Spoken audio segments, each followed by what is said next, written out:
friends.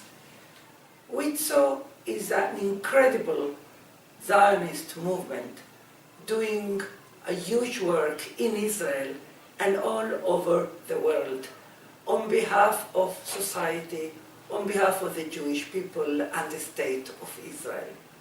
Today we are going to talk about the work done by World WIZO in Hasbara, public diplomacy. And I want to introduce you our excellent head of this special portfolio, Rolene Marks. Rolene is a professional doing volunteer work. She is a member of the World WIZO executive, working under the auspices of the Chairperson's office. And I think, Rolene, that if we say that WIZO's work is Avodat Kodesh, a sacred work, your contribution to each and every one of the Chaverot in Israel and in our federations and communities all over the world is very, very important, vital, and needed. Toda rabba. Thank you so much, Rivka. I see we even coordinated today in our black and white. And there's nothing about WIZO that is just black and white. We are so colorful. We do tremendous work around the world. And today I could not be more proud than to highlight the work of some very special WIZO Wonder Women. And those are our incredible Chaverot who are in the battlefield where it is really, really difficult at the United Nations and even at the Knesset where they lobby for the status of women.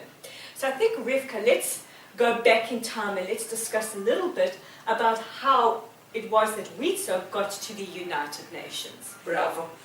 Because I don't know if all of you are aware that WIZO was invited by the Secretary of the UN in 1959 to join the UNESCO, different segments and units of the UNESCO, due to our great knowledge and experience in education, in social issues, and in issues related to the advancement of the status of women in Israel and all over the world.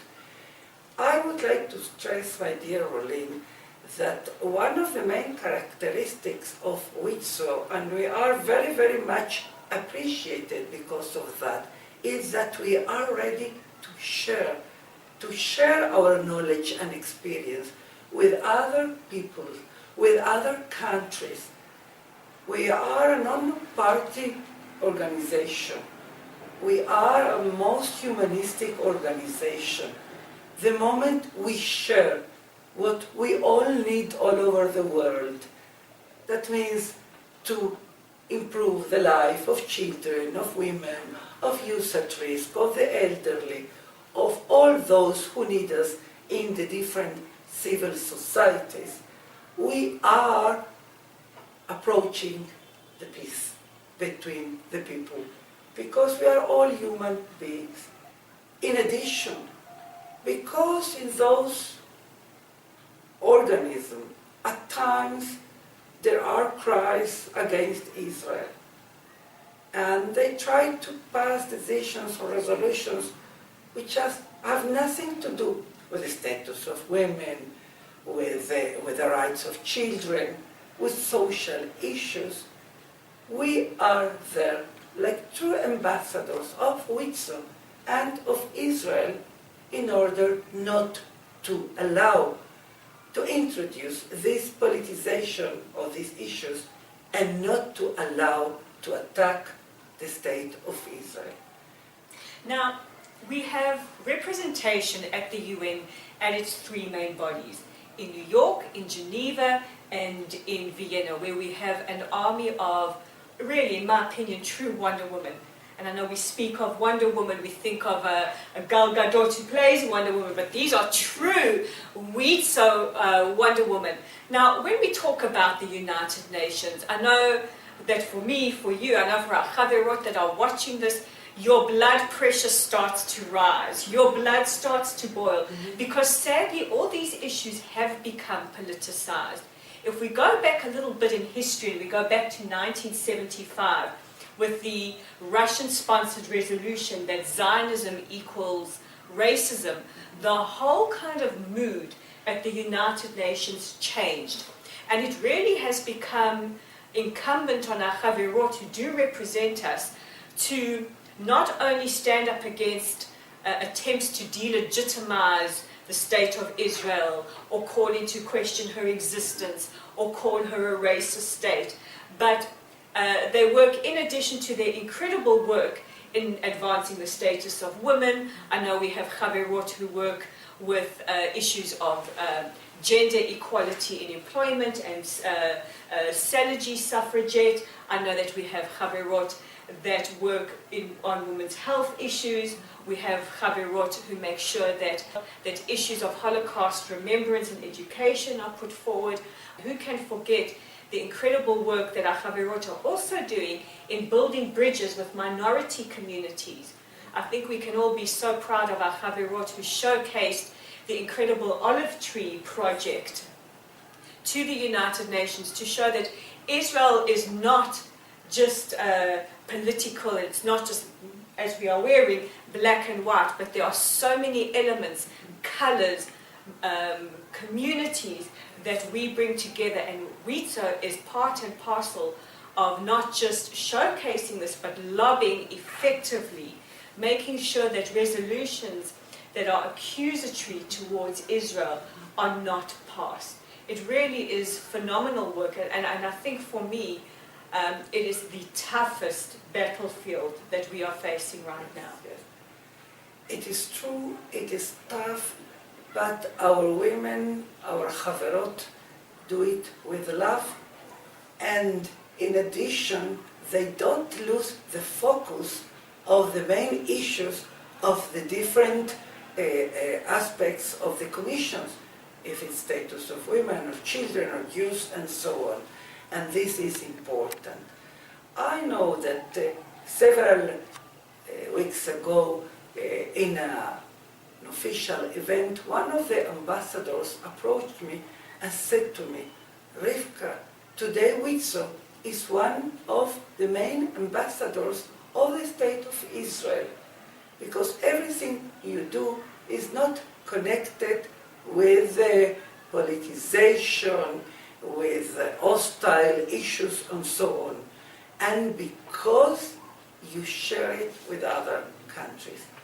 And I want again and again to emphasize this issue. Another important aspect is that our women, as all the women in the world, are the teachers.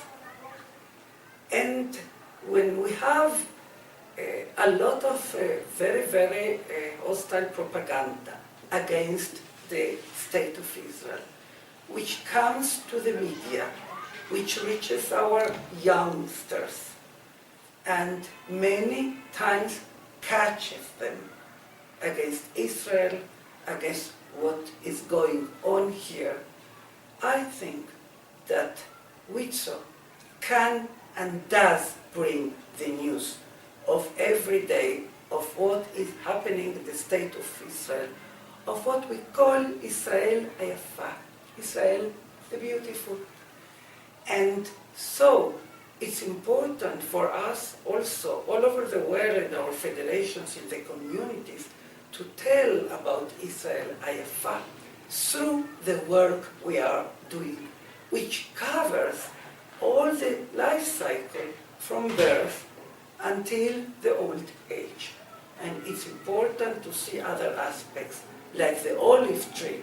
This wonderful exhibition shows that we have indeed a dialogue between Jews and non-Jews, like we have in WIZO.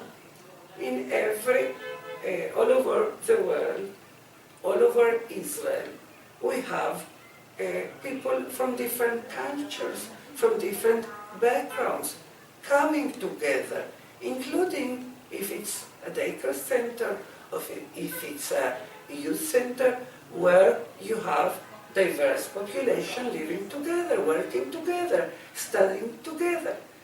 And I think that this speaks by itself. So you are the expert in public diplomacy. I am a layperson in this issue.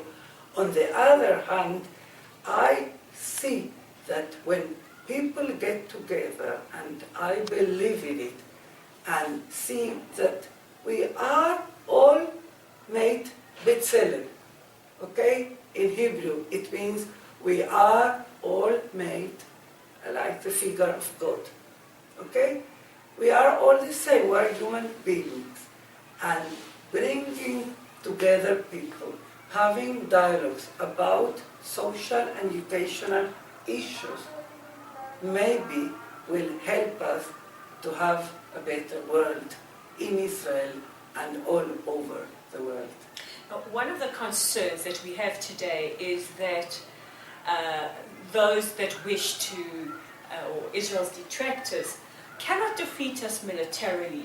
So they've moved the battle using lawfare to the court of public opinion, and very often use the United Nations as a tool because it represents the global community in one place. And one of the issues that they often bring up is the issue of BDS, boycott, divestment, and sanctions. And I know that our Chaverot, especially our younger Chaverot, are part of an Ambassadors Against BDS program that was held, I think, just a couple of weeks ago at the United Nations in New York, where they very, very proudly sat there waving Israeli flags in the plenary, in the hall of the General Assembly. Could you imagine that? These are very, very important issues that the next generation needs to fight because the battlefield is continuously moving. And I think that we were all moved by the US Ambassador Nikki Haley when she said that the reason that she wears high-heel shoes is not just as a fashion statement, but when she sees something wrong, she's going to kick against it. And I don't think any women are more fabulous, more stylish, and more vocal about Israel than our WIZO women at the United Nations, heels and all. I think that it's very important also today to help really with the BDS and with different trends among the youth, and with the terrible anti-Semitism, which has arisen in a terrible way. I am second generation to the Shoah. It's 7+ years ago. And the same thing is going on in Europe and in other places in the world. We cannot shut up. And the state of Israel is today really the only safe harbor for the whole Jewish people all over the world, because a strong state of Israel ensures that our people in every community, in every federation, has an address, has a real backup. I think that Israel Arevim זה לזה, we always say it, it's part of our being Jews. But it's also something to trespass to the younger generation, especially those who go to the campuses of the universities where there is a lot of propaganda anti-Israel, distorted media, distorted information. And you know, at the age when you go to the university, you want always to see that everything is right. You go on to demonstrations, and it's very, very easy to convince you of things that are not right in the eyes of those who are against Israel. So I see us here, Rolene, your role is very, very important and vital.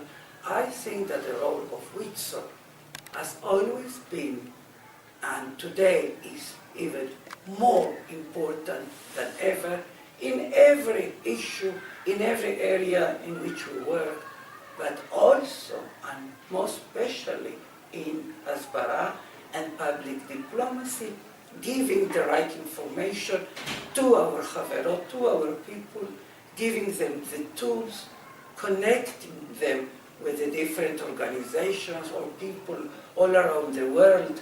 And today we have these high technologies, so we can do it. Thank you. And before I let you go, one little secret that perhaps our Haverot outside of Israel don't perhaps know about, and that is that we have permanent representation at the Knesset to lobby for the status of women. And that is very important because most of the laws in Israel related to the status of women, to women issues, have been the initiative of this lobby, have been the initiative of WIZO, including the first law about equality of rights for women and men, was the initiative of Rachel Kagan, who was the first WIZO representative, who signed the Megillat HaAtzmaut, yes, the Independence Declaration. Yes, she and Golda Meir were the two women who did it. And since this first law, most of the law, and there are many, many very advanced and liberal laws in Israel regarding women. Of course, we go on with this very important lobby in the Knesset because of several reasons. First of all, because it's not enough to have a law, you must see that it is enforced by the authorities, and if it's not enforced, many times it is because they don't have or they don't are keen to put all the funds they are. And this is really an issue that we are among the pioneers all over the world. Well, ladies and gentlemen, there you have it. I'd like to thank Chairperson of World WIZO, Professor Rivka Lazovsky, for giving us an illuminating interview into the work done at the United Nations, at the Knesset, because it is so rewarding and empowering to see the other side of WIZO. That on the one hand we raise up the social status of all our citizens of Israel, and on the other hand we also make sure that in international bodies and at the highest levels of government we are lobbying, we are working all the time. Toda rabba, Rivka. Ladies and some gentlemen, we know you all love us, gentlemen, and you always support us. Thank you for your support, and onwards and upwards, and may the next 96 years of lobbying on behalf of the state of Israel and the status of women be just as incredible as the previous. Toda rabba and shalom from World WIZO headquarters in Tel Aviv. Shalom, Haverot and Haverim.